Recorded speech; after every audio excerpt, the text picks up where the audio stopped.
our own Temple coach, John Cheney. Oh, yeah. Unfortunately, he passed away this past week at the age of 89. And he's just a legend, an absolute legend. He has done it all for Temple University. And let me get some stats here. If I could pull up these stats that I saw of John. He, of course, he was the head coach at Temple University's basketball team for 24 seasons, from 82 to 2006. I mean, he's got Temple history written all over him.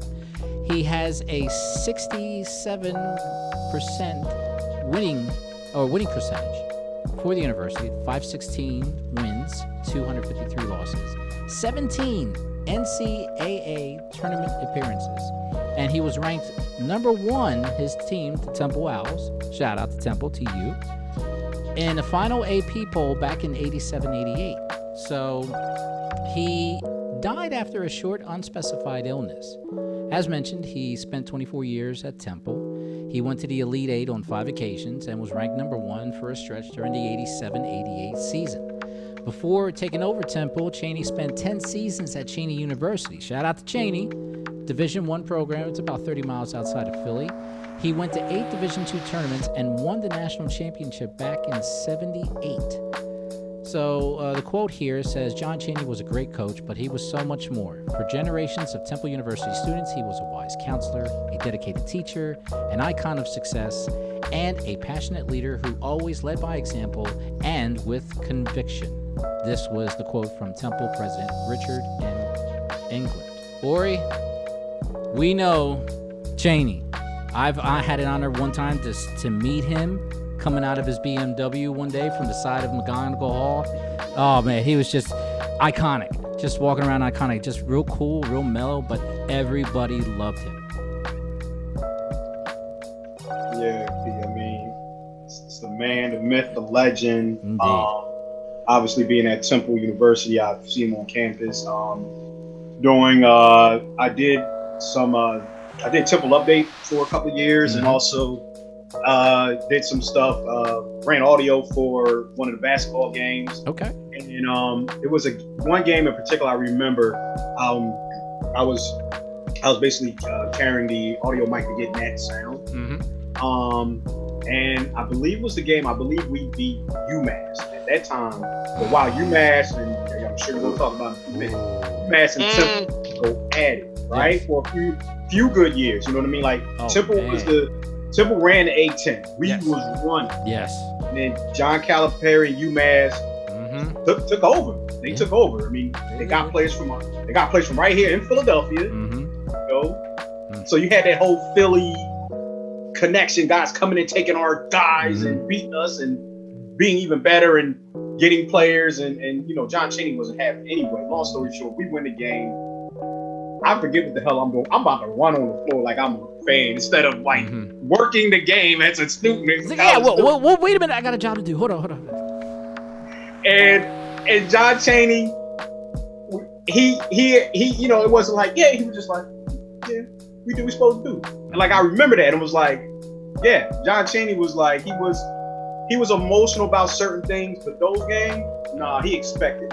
He expected. That's why he had those kids up practicing at 5:30 in the morning, not just for that, for other reasons as well. Yep.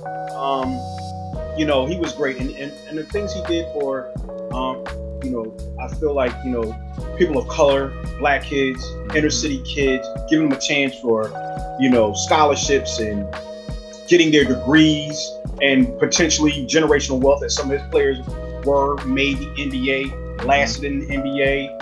Some of them now head coaches. Obviously, Aaron McKee, aka Blue, is a head coach at Temple University now. Yep. So he paved the way. He gave him opportunity. He wanted to get rid of that stupid Prop 48 nonsense. I don't know if you want to touch on that, Pete, or whatever. If you just break it down in layman's terms, what Prop 48 is for our audience.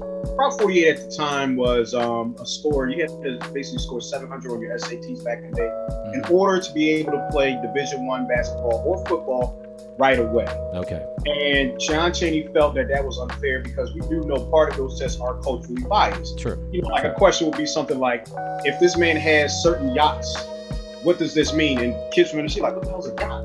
You know what I mean? So, you know what I mean? So little cultural things like that were, you know, held kids and held their scores back. Didn't really show their full potential. You know what I mean? So I believe Aaron McKee was a victim of the Prop 48. And look at where he is now. Absolutely. You know what I mean? So it doesn't. Those scores don't matter. It doesn't project your future. And John Cheney was an advocate.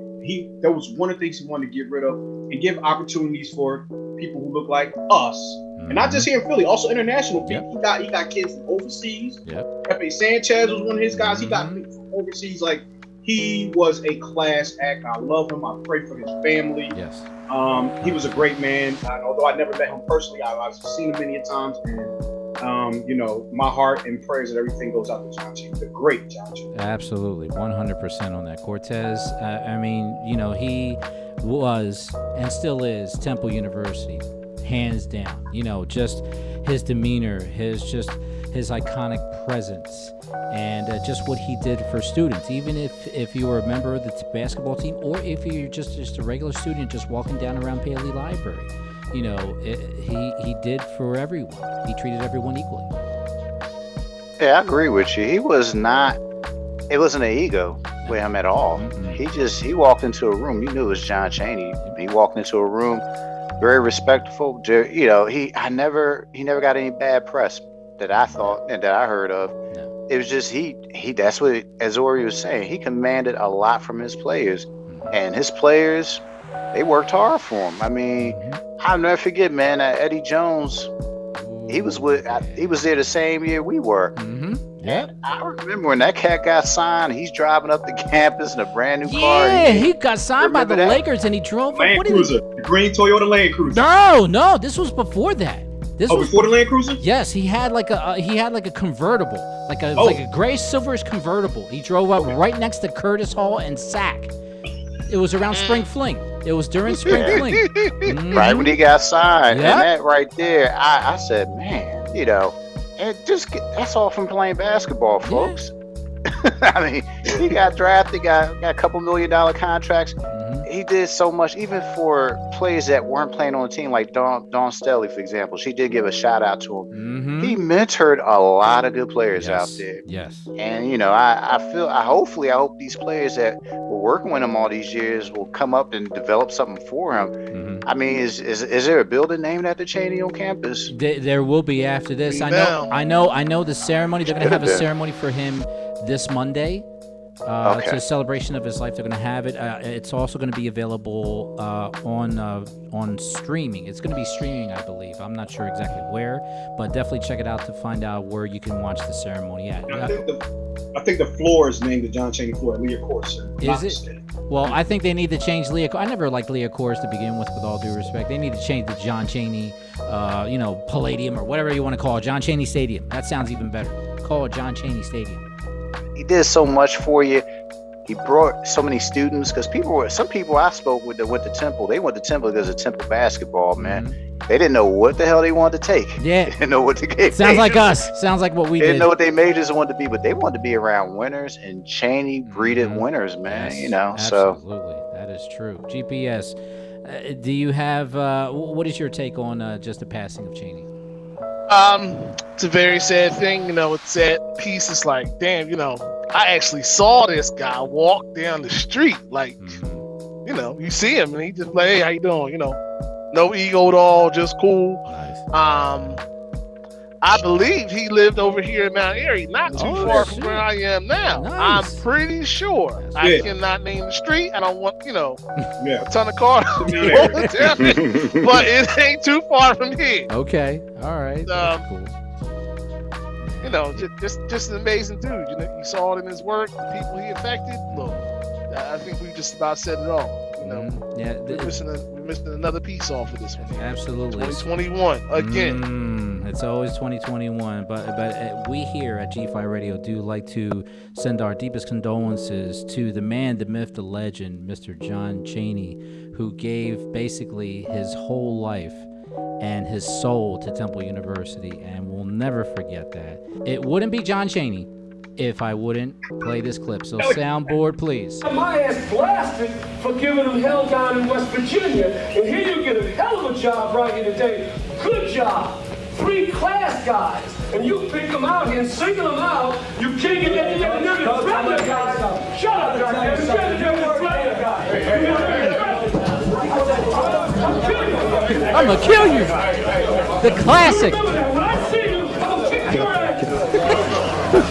That's the best. That's the best, John Cheney. When I see you, I'm gonna kick your ass. Oh man. And That's North Philly. That's North Philly. That's right. That's right. All day, every day. And I remember that game, man, because we lost pretty bad to UMass, and he just came in there. He's like, you know what? He's like, I'm gonna kill you. I'm gonna straight kill you. But of course, there's a photo. If you ever find this photo, there is a photo years later of Chaney and Calipari together, and he's actually choking Calipari, just putting his neck around, his hands around his neck and everything. It's a funny one. But either way, these little moments, and the other moment I can't forget, bring out the goons. Bring out the goons. Oh, that was a rough game. I've seen that. It was brutal. That was the other side of John Cheney I'd never seen before. So they bring out the goons. They were trying to hurt people on that game. But either way, John Cheney has always been a class act, a Hall of Famer, and just a very inspirational part of Temple University. So he will definitely be deeply, deeply missed.